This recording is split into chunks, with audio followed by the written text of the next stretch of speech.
Welcome to Kitchen Table Conversations, a series of short and shareable conversation starters for those of us who have or love and support people with a complicated and beautiful brain. Here's your host, Angela Geddes. Hi, everyone, and welcome to another episode of Kitchen Table Conversations. Thanks so much for tuning in. I'm just really appreciating the feedback that I'm getting so far and so grateful that some of you are finding these conversations helpful and enlightening and that you're taking them home to your own kitchen tables. So that's just so important to me. Today, I wanted to follow up from Bell Let's Talk week.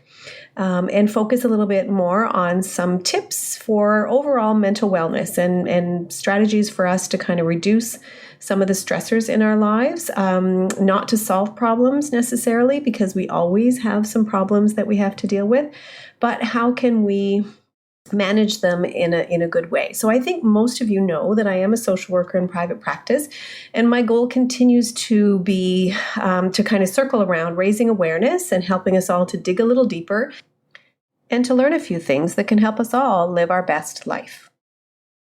I am quite honored to do the work that I do and have the trust in so many people that, that allow them to feel comfortable and safe enough to share some of their most private and intimate challenges that they are experiencing.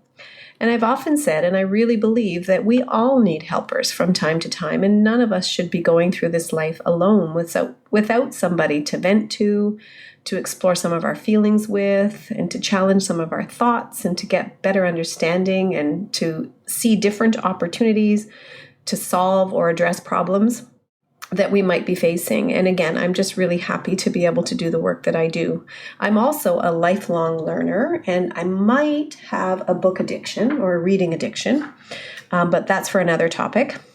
But I am really pleased to be in a position right now where I actually get to share some of the things that I've learned over a fairly lengthy career so far. And one of the things that has been probably the most helpful in terms of a modality or a way to support people and myself in a good way has been the course that I've just recently taken around acceptance commitment therapy and training. I like it so much because it just really talks about the commonality or the universality of distress. And by that, I mean, we all have problems, and relatively speaking, they can cause us pain and suffering.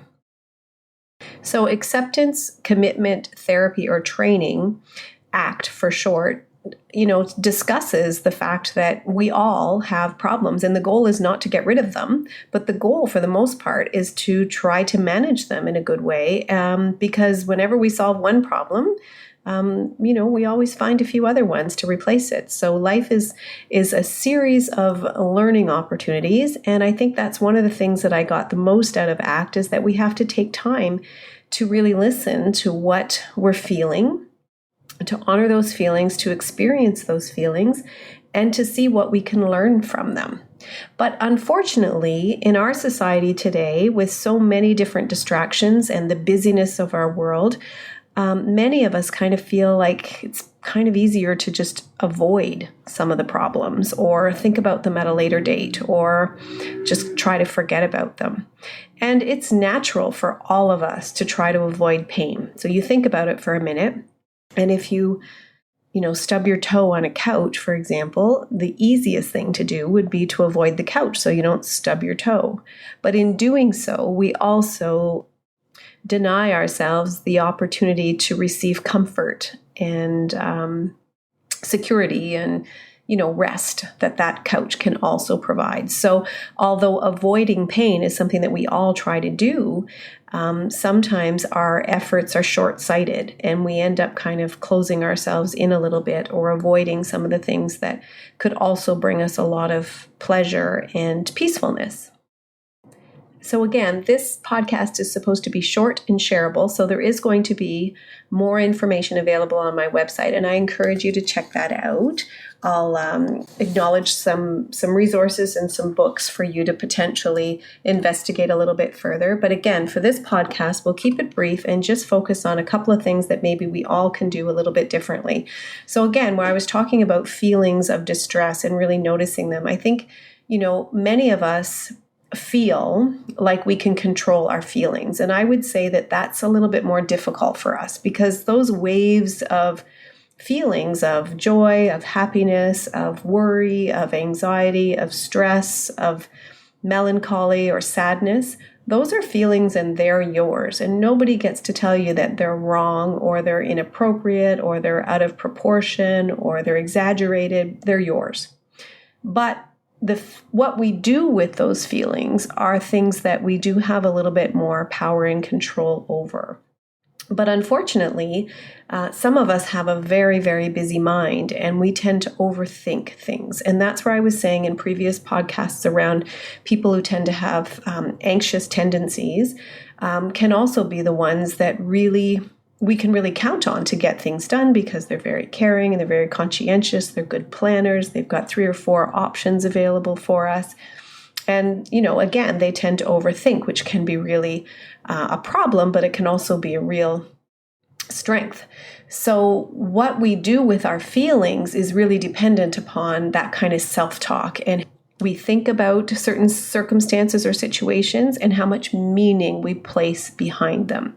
So, for example, if we're going through a relationship breakdown, if we've got court appearances, if we've got stress at work or ongoing bullying situations or a test that's coming up really soon or a competition of sorts, it's natural for a wave of maybe anxiety or a wave of stress to kind of overcome us.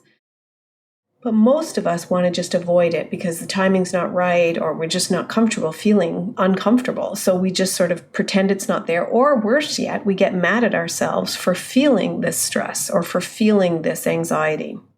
And I think that unfortunately, stress begets stress and anxiety can beget more anxiety.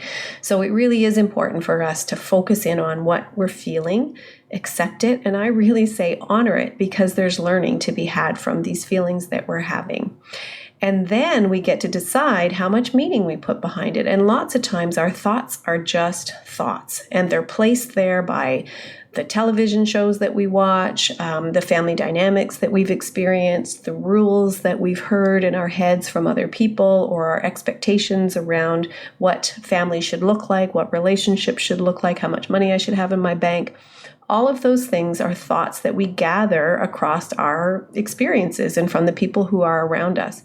And sometimes they're not always relevant because the context or our circumstances can change somewhat.